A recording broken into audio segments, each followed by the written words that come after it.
राज्यसभा चुनाव की घोषणा होने के बाद आज गढ़वा में नेता प्रतिपक्ष बाबूलाल मरांडी ने कहा कि भारतीय जनता पार्टी आगामी राज्यसभा चुनाव लड़ेगी और जीत भी दर्ज करेगी। हालांकि राज्यसभा चुनाव के आंकड़ों पर नजर डालें तो दोनों सीटों पर महागठबंधन की स्थिति मजबूत दिखाई दे रही है। वर्तमान संख्या बल के अनुसार महागठबंधन दोनों सीटों पर क्लीन स्वीप करती नजर आ रही है। भाजपा के पास राज्यसभा चुनाव जीतने के लिए पर्याप्त वोटों की संख्या नहीं है।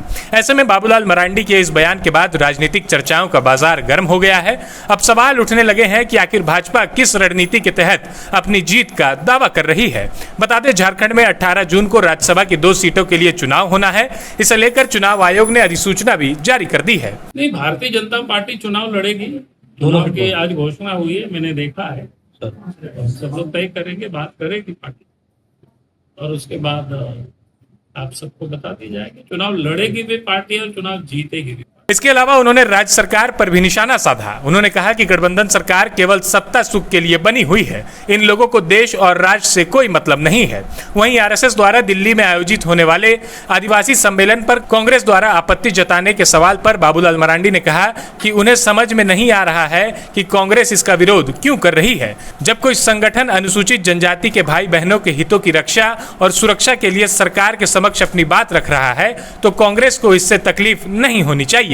ये संगठन किसी को भी अपने मंच पर बुला सकता है। उन्होंने कहा कि राष्ट्रीय स्वयंसेवक संघ कोई बाहरी संगठन नहीं बल्कि देशभक्त और राष्ट्रभक्त संगठन है। अब देश में जो लोग पूरी तरह से जनता ने, चाहे कांग्रेस पार्टी हो चाहे अन्य जो क्षेत्रीय दल है, तो एनडीए अलायंस के साथ जनता ने उन लोगों को पूरी तरह से नकार चुका।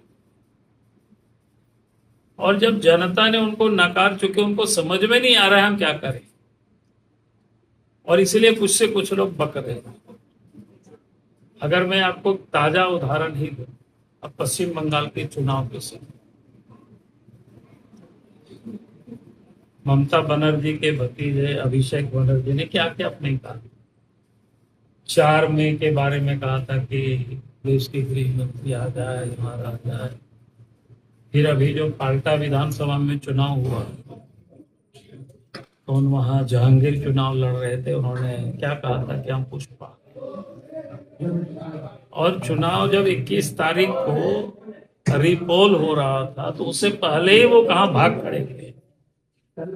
तो कहने का अर्थ है कि आज इन लोगों के पास कोई मुद्दा नहीं है। जनता इन लोगों को नकार चुकी है, तो ये लोग एकमात्र सहारा ले रहे हैं कि देश में कैसे अराजकता की स्थिति पैदा हो, उसकी ये लोग कोशिश कर रहे हैं। लेकिन मुझे तो समझ में नहीं आया कि लोगों ने विरोध क्यों किया। लोकतंत्र में हर सामाजिक या राजनीतिक संगठन अपनी मांगों को लेकर के, चाहे प्रखंड में हो, चाहे जिला में हो, या प्रदेश में हो, या देश के राजधानी, अपनी मांगों को लेकर के धरना, प्रदर्शन, सम्मेलन, जुलूस करने का ये राइट है, स्वतंत्रता है। अगर कोई भी संगठन अगर धरना प्रदर्शन करते हैं और किसी को अगर उसका विरोध होता है तो इसे लगता है कि अब उन लोगों की दुकानदारी बंद होने वाली। तो लोग इससे अब चिंतित हो गए, क्योंकि अनुसूचित जनजाति सुरक्षा मंच अनुसूचित जनजाति भाई और बहनों के हितों की रक्षा के लिए वो बना हुआ है। तो अगर उनकी रक्षा में या उनकी सुरक्षा में कहीं चूक हो रही है और सरकार के समक्ष अगर वो धरना प्रदर्शन कर रहे हैं, सम्मेलन कर रहे हैं, तो मुझे लगता है कि कांग्रेस पार्टी को दर्द नहीं होना चाहिए, तकलीफ नहीं होना चाहिए। सत्ता प्राप्ति करने का एक साधन है। उनको ना कोई देश से मतलब है, ना उनको प्रदेश से मतलब,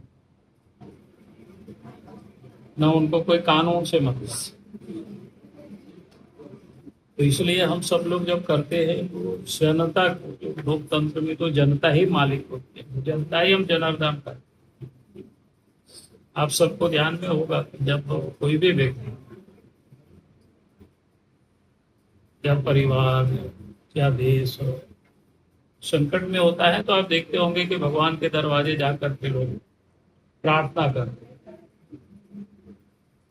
तो लोकतंत्र में तो जनता ही मालिक होती है, जनता ही जनार्दन है। कार्यकर्ता हमारे या हम सब लोग भी जनता के बीच जाते हैं, जा रहे हैं विभिन्न प्रकार के कार्यक्रमों के माध्यम से, और उनको बताते हैं कि राज्य की जो वर्तमान हालत क्या है, किस प्रकार से हेमंत सोरेन के राज्य में कानून व्यवस्था समाप्त है, किस प्रकार से हेमंत सोरेन के राज्य में करप्शन व्याप्त है, भ्रष्टाचार व्याप्त है सभी स्तरों पर, किस प्रकार से हेमंत सोरेन के राज्य में डेवलपमेंट यानी विकास का काम रुका पड़ा, और किस प्रकार से हेमंत सोरेन की सरकार में अपनी तिजोरी लोग भरने में लोग लगे। तो इन सारे मुद्दों को लेकर हम स्थानीय स्तर पर भी कार्यक्रम करते हैं, प्रदेश स्तर पर भी कार्यक्रम करते हैं, और जन जागृति के लिए जनता के बीच भिन्न भिन्न प्रकार के कार्यक्रमों के माध्यम से अब जाते हैं। कहीं सोशल मीडिया का भी उपयोग करते हैं, कहीं आप सबके माध्यम से प्रिंट मीडिया, इलेक्ट्रॉनिक मीडिया के माध्यम से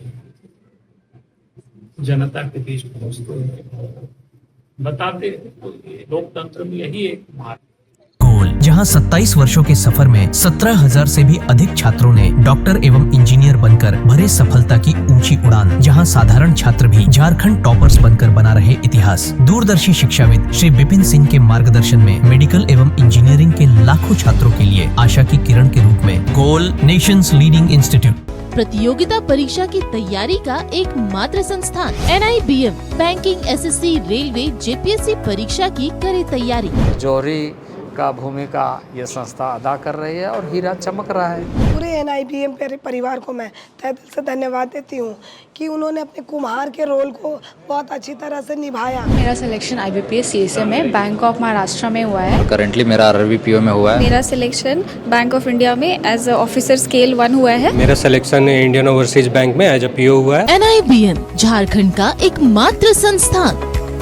बायोम इंस्टीट्यूट नीट की तैयारी के लिए एक भरोसेमंद नाम। यहाँ अनुभवी फैकल्टी, स्मार्ट क्लासरूम और बेहतरीन टीचिंग मेथड से स्टूडेंट्स को मिलती है मजबूत तैयारी। यहाँ हर स्टूडेंट को मिलता है पर्सनल गाइडेंस और डाउट क्लियरिंग का पूरा सपोर्ट। नीट 2027 और 28 के लिए फेज 2 बैच 30 अप्रैल से शुरू हो रहा है। आज ही बायोम इंस्टीट्यूट से जुड़े और अपने डॉक्टर बनने के सपने को दे सही दिशा। बायोम इंस्टीट्यूट सिर्फ मेडिकल प्रिपरेशन का संस्थान। काम की तलाश है, भरोसेमंद नौकरी चाहिए, जुड़िए ANG के साथ, जहां श्रमिक सबसे पहले। 12 घंटे की ड्यूटी, हर दिन 3 समय का खाना, मुफ्त रहने की सुविधा, आपकी सुरक्षा के लिए इंश्योरेंस, ओवर टाइम का लाभ, PF सीधा क्लाइंट से, समय पर पूरा वेतन और जरूरत पड़ने पर एडवांस पे। ANG मैन पावर सॉल्यूशंस, सम्मान के साथ काम, भरोसे के साथ कमाई।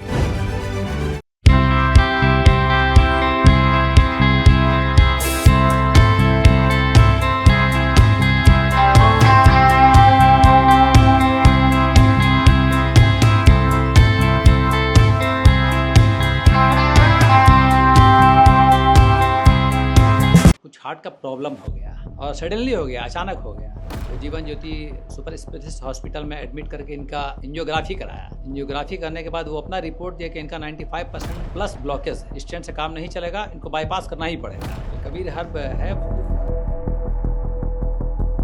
जब यहाँ पहुँचे फर्स्ट टाइम में इनको दिखाया तो माशाल्लाह रिपोर्ट बहुत बढ़िया है। 1 सप्ताह अंग्रेजी दवा चलाना है, उसके बाद दवाई बंद कर देना है।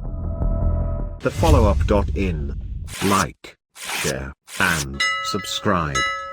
www.thefollowup.in